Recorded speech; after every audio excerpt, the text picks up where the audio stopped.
Do you recognize that familiar sensation after engaging in heated discourse? When you've expressed all your thoughts yet departed with an overwhelming sense of defeat?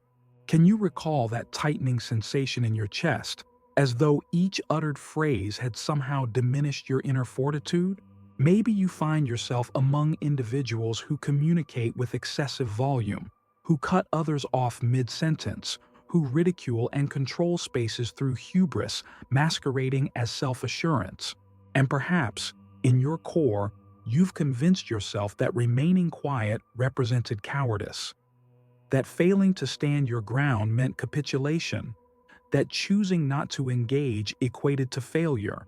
Yet what if I revealed that this entire perception is merely a mirage? That genuine authority has never resided in spoken language, but rather in its deliberate withholding. Friedrich Nietzsche, among history's most misinterpreted philosophers, recognized something that few possess the bravery to acknowledge. Individuals who communicate excessively expose too much of themselves. People who feel compelled to persuade others have already placed themselves in a vulnerable position. Society conditions us to believe we must engage in conflict, justify our positions, and champion our beliefs, treating each dialogue as though it were warfare for ultimate truth. Yet Nietzsche suggests an alternative approach, one that is more nuanced, more devastating, and exponentially more sophisticated. He understood that quietude represents not merely the lack of sound, but rather an imposing force. Stillness creates unease. It disrupts equilibrium. It compels others to examine their own motivations. This message speaks to those who perpetually experience being dismissed, eclipsed, or undermined.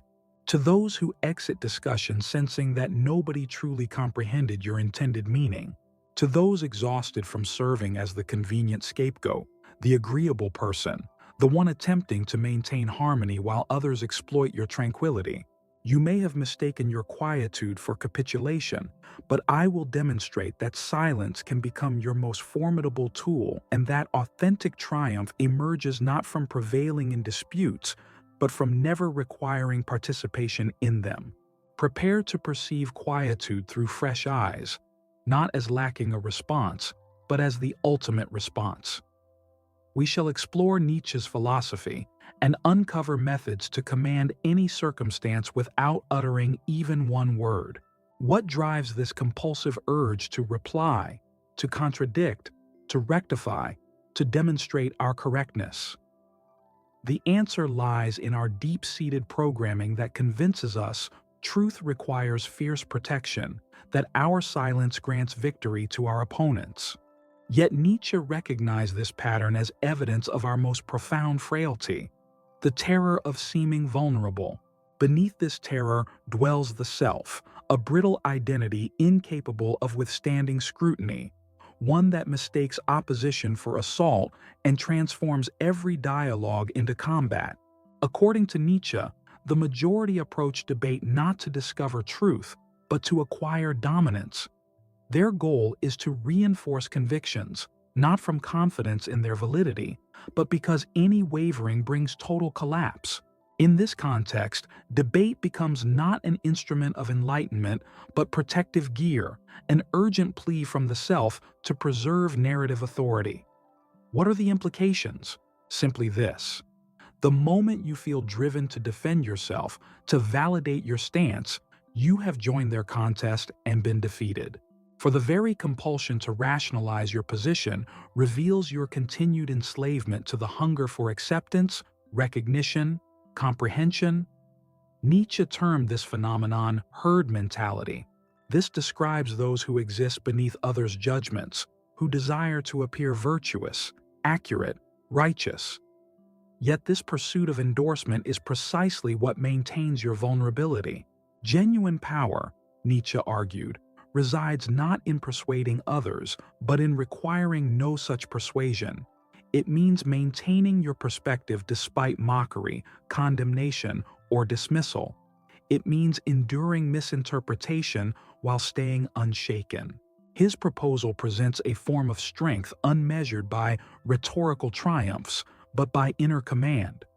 a strength emerging from maintaining composure while chaos surrounds you, a strength that flourishes when reactions cease. To truly succeed, this understanding is essential. The debate arena represents mere performance. The first participant to take the stage has already been conquered. Nietzsche understood that responsive thinking equals enslaved thinking. The watching mind poses the real threat, existing beyond any requirement for validation. Yet, if reaction should be avoided, how does one exercise influence over others? When language fails us, how do we project strength without uttering words? Nietzsche provided a solution rooted in the Übermensch concept, the individual who surpasses ordinary moral constraints and commands reality through complete self-mastery. In our continuation, we shall examine this archetype and discover how it represents the tactical employment of quietude as an instrument of control. Are you prepared for this intensity? From this point forward, quietude finds its voice. Nietzsche's philosophy was never intended for those who seek comfort in weakness. His ideas called to the select few willing to peer into their darkest depths, face their inner turmoil head-on, and forge that suffering into unbreakable power.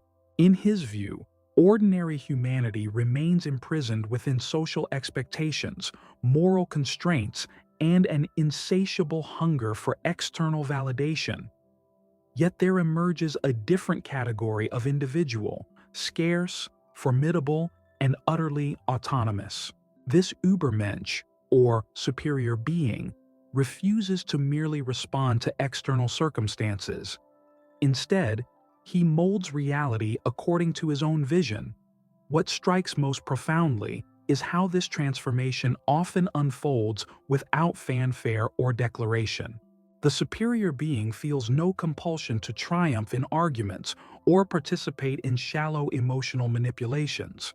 He watches, comprehends, selects his moments of speech with precision, and crucially, recognizes when words become unnecessary, for he has grasped a truth that escapes others. Quietude itself communicates. This communication operates beyond persuasion. It radiates pure presence. The Übermensch's quietude carries weight rather than emptiness. It represents menace. It embodies dominion. It resonates with the frequency of complete self-governance. As masses clamor for attention, he secures reverence through mere observation. Where others justify themselves endlessly, he watches and exposes their vulnerabilities through his composed stillness. His quietude becomes an impenetrable barrier. Those excluded from his inner world grow frantic, desperately attempting to decipher his thoughts. Within that desperation, they stumble, they overshare, they lose their footing. Such quietude transcends mere inaction. It demonstrates total mastery over personal resources.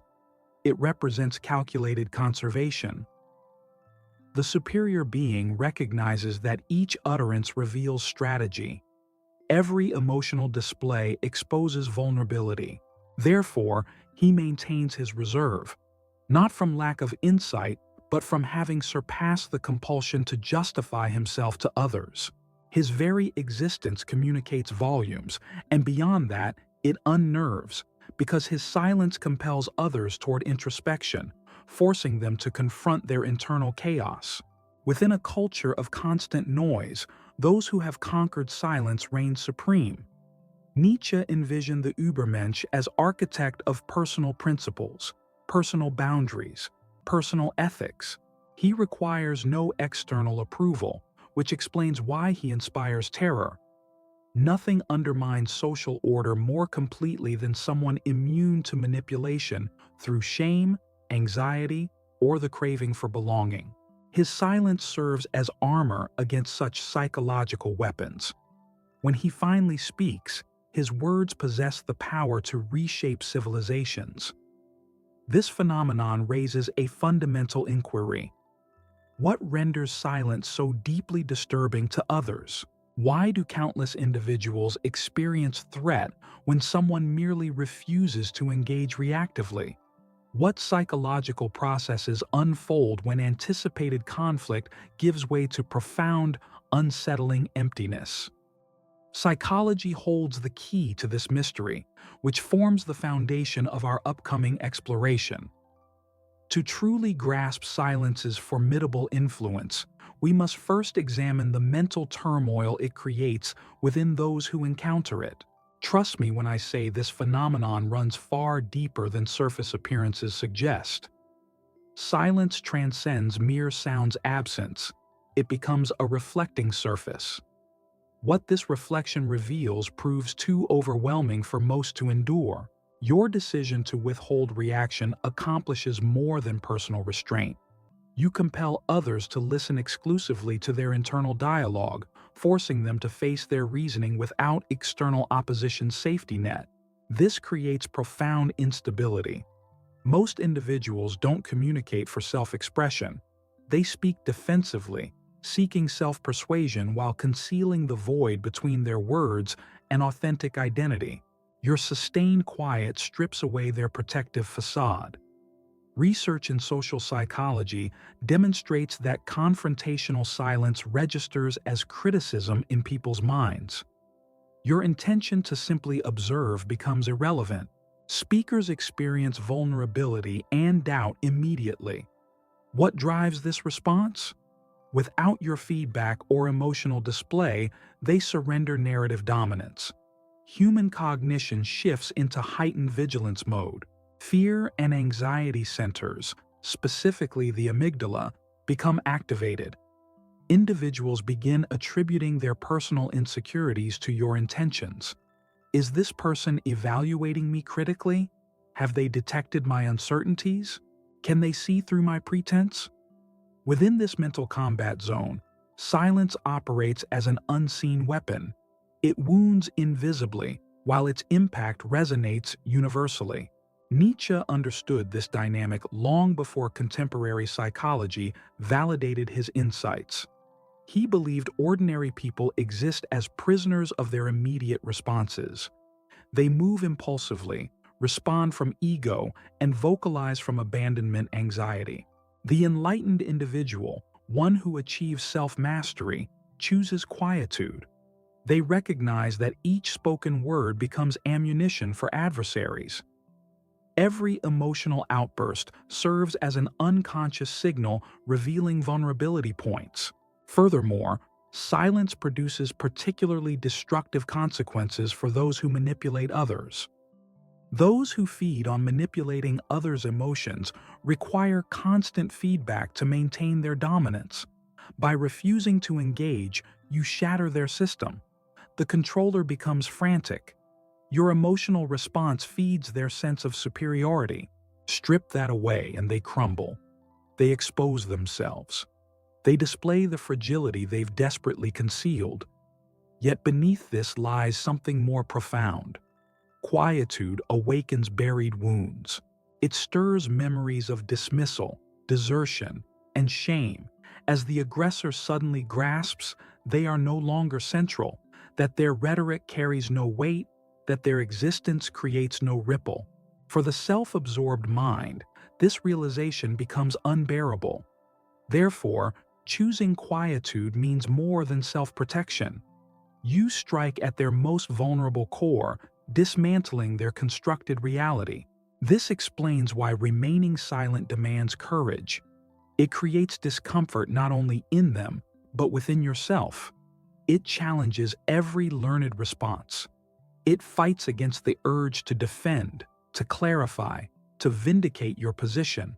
Yet this resistance is precisely what grants it force, as it requires discipline, and discipline embodies genuine authority. Having grasped how quietude functions within another's psyche, how it awakens their fears, dismantles their barriers, and strips away their facades, the moment arrives to advance further, to evolve from passive witness to someone who wields this force, deliberately, tactically.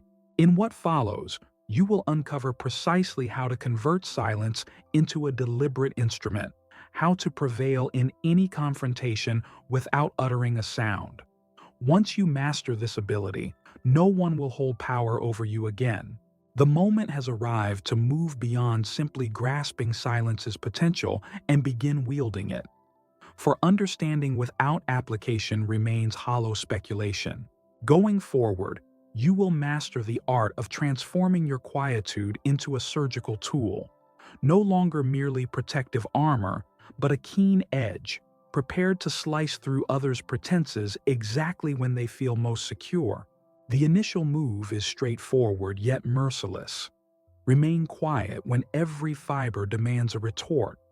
This takes resolve, since your entire being will crave engagement.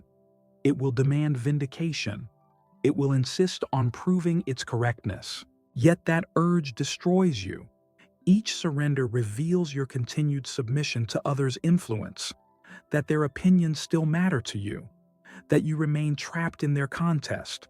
Authentic silence emerges only after destroying that compulsion, after recognizing you owe no one anything, after accepting that reality requires no voice to remain valid. The art of watchful quietude serves as the second blade in this arsenal. When others immerse themselves in chatter, drowning in verbose explanations and desperate attempts to banish emptiness with noise, you remain alert. Yet your attention differs fundamentally from that of someone merely awaiting their moment to interject. Your awareness mirrors that of a predator tracking movement through dense woodland. You detect the anxieties lurking beneath surface words, catch the delicate inconsistencies, recognize the vulnerabilities masquerading as confidence. Each revelation becomes part of your collection. For when you choose to break your silence, should you decide to do so, your words will cut with surgical accuracy. They will carry the exactness of one who has mapped the emotional landscape of their counterpart. Temporal mastery forms the third instrument. Cultivate the ability to extend quietude beyond comfort zones. Strategic pauses create atmospheric pressure, and such pressure translates to influence. As your companion continues speaking, anticipating your response that never materializes, they undergo internal disintegration. Unease intensifies progressively. Their thoughts rush to populate the emptiness with suppositions, anxieties, suspicious interpretations. A measured gaze paired with continued silence often achieves greater effect than a dozen carefully crafted statements. Element 4 involves cultivating mystery. Mastering quietude transforms you into an enigma. Enigmatic figures inspire wariness. Others cannot anticipate your next move. This uncertainty strips them of tactical advantage. Caution overtakes their demeanor. They begin weighing each utterance carefully. The conversational dynamic undergoes complete reversal. Rather than remaining reactive, you emerge as the magnetic force around which dialogue orbits. Here, silence transcends mere absence. It embodies absolute control. Exercise prudence, however. Never mistake strategic quietude for passive withdrawal. Nietzsche championed no philosophy of frailty. The stillness under discussion here pulses with activity, strain, and deliberate purpose. You are not retreating, but rather gathering strength, making calculated choices, establishing position through a power that requires no demonstration to register its presence. Then arrives the perfect instant, the moment when your silence has communicated all necessary truths. Only then might you choose to speak. Perhaps just one statement, one targeted observation, something that concludes the exchange not through volume, but through authenticity, profundity, and irrefutable truth. This progression leads us toward an even more nuanced consideration. Thus far, our exploration has centered on wielding silence as a tool for victory. Yet there exist instances when competition transcends mere victory. The stakes become psychological endurance itself. Certain circumstances reveal that individuals aren't simply engaging in discourse with you. Instead, they exploit, control, and deplete your essence. Meanwhile, you unknowingly surrender your authority each passing day. Domination occurs without utterance of a single syllable. Here emerges the most treacherous aspect of this path. The moment arrives when quietude transforms from tactical choice into the muted cry of one who has surrendered command over their existence. In our continuation, we shall unveil this reality, demonstrate the ways you might be exploited while remaining completely unaware. For as you believe you're sidestepping discord, another individual could be constructing their dominion upon your voicelessness, a concept Nietzsche understood profoundly. Could anything surpass the cruelty of being muted? Perhaps being programmed to believe that quietness represents your sole alternative. That suppressing your rage, yielding in arguments, preventing friction at every turn equals emotional maturity. That maintaining silence demonstrates inner equilibrium. Yet, what if this perspective conceals deception? That frequently such quietude isn't enlightenment at all. Rather, it masks capitulation in disguise. Nietzsche perceived this reality with merciless precision. What you label tranquility often merely reflects your tame capitulation. Have you observed how certain individuals exploit your composure, your willingness to hear, to excuse, to circumvent confrontation? They advance their concepts, enforce their desires, claim territories that belong to you, while you permit their encroachment. You persuade yourself that resistance lacks merit, that preserving equilibrium holds greater value, that the matter possesses minimal significance. However, one truth persists. You're sacrificing tremendously for this illusory serenity. The most devastating aspect? You're being exploited by those who comprehend your permanent passivity. Nietzsche described slave morality, that ethical framework created by the powerless to endure within a realm controlled by the mighty. This represents the ethics of acceptance, of shame, of perpetual agreeableness, an unseen doctrine that instructs self-nullification, self-diminishment, conformity, while maintaining feelings of righteousness throughout. Yet Nietzsche never composed his thoughts for the resigned. His words targeted those bold enough to shatter such constraints, those who recognize their exploitation and choose to cease enabling their own subjugation. When you embrace this form of silence, the variety that consumes you internally, you relinquish your strength without conscious awareness. The external world has molded you into something unrecognizable. Your authentic self has been buried beneath layers of others' demands. You have transformed into a reflection of what everyone else requires from you. This represents the complete antithesis of Nietzsche's concept of the will to power. True will to power never manifests as vocal aggression or the subjugation of others. Instead, it emerges through self-mastery. It involves reclaiming authority over your personal story. It means choosing quietude not from fear, but because you recognize no debt to anyone else. The silence born from subjugation must perish. In its stead, a silence of authentic presence must emerge, one that refuses to yield, refuses degradation, refuses to seek forgiveness for its existence. This silence rises within turmoil and, without utterance, transforms the entire dynamic. Such quietude would earn Nietzsche's admiration, the silence belonging to one who has achieved complete self-governance. Yet what path leads to such mastery? How does one transition from being controlled to commanding one's own presence? How can you eliminate the conformist mentality within and emerge as someone who radiates authority even in stillness? The solution rests in Nietzsche's most compelling creation, the Übermensch. We have explored this concept before. Now comes the moment to grasp how to embody it. In the upcoming concluding section, you will learn what becoming this evolved human requires. The world requires fewer speakers and more masters of silence who govern through their quiet strength.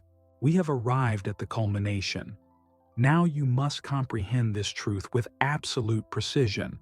Silence represents neither void nor vacancy. It transcends the pauses between words. Authentic silence embodies complete presence. It signifies mastery. It demonstrates that you have ceased merely reacting to existence. You now mold reality through your very being. Nietzsche never addressed those satisfied with mere survival. He spoke to those seeking transformation, to individuals prepared to remove society's imposed facades regardless of the pain. The Übermensch's silence differs entirely from that of the subjugated or the fearful. It belongs to the warrior who achieves victory before combat commences. It represents the calm of one who no longer requires validation from others, having discovered their true identity. Most crucially, they understand their inherent worth. Examine your existence now. How often have you remained quiet from terror, shame, or reluctance to create disturbance? How frequently have you permitted others to choose your path, voice your thoughts, crush your authenticity? This ends now. Nietzsche would declare such living an insult to existence itself, that accepting this form of silence constitutes self-betrayal. Starting immediately, your silence must adopt a different character. It must cease being refuge and transform into an unspoken declaration of power, establishing boundaries, asserting your identity regardless of others' comprehension. Your essence requires no understanding from others. It demands living. This necessitates bravery. Do you possess such courage?